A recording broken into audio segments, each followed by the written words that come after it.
میدانی علاقوں میں بارش اور پہاڑوں پر برفباری رات گئے سے جاری۔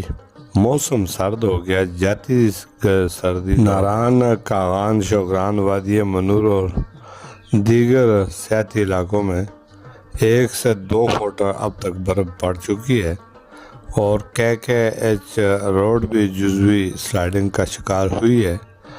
KDA سیاحتی علاقوں میں اپنی خدمات جاری رکھے ہوئے ہے۔ وادی منور میں سردی کی شدت میں اضافہ ہونے سے کئی بچے نمونیا کا شکار ہو گئے ہیں، جبکہ ایندھن کی قیمتوں میں بھی بے تحاشا اضافہ ہوا ہے۔ ماہ سیام کی وجہ سے کافی آمد و رفت میں لوگوں کو دقت کا سامنا پیش ہوا ہے اور مزید بارش اور برفباری کی پیشن گوئی بھی کی جا رہی ہے۔ اس سال کی یہ طویل اور سب سے زیادہ منافع بخش بارش اور برفباری ہوئی ہے۔ بڑے طویل عرصہ خشک سالی کے بعد بارشوں کا یہ سلسلہ مزید جاری رہنے کا امکان۔ میں ہوں میر افضل گلزار اور آپ دیکھ رہے ہیں DMN۔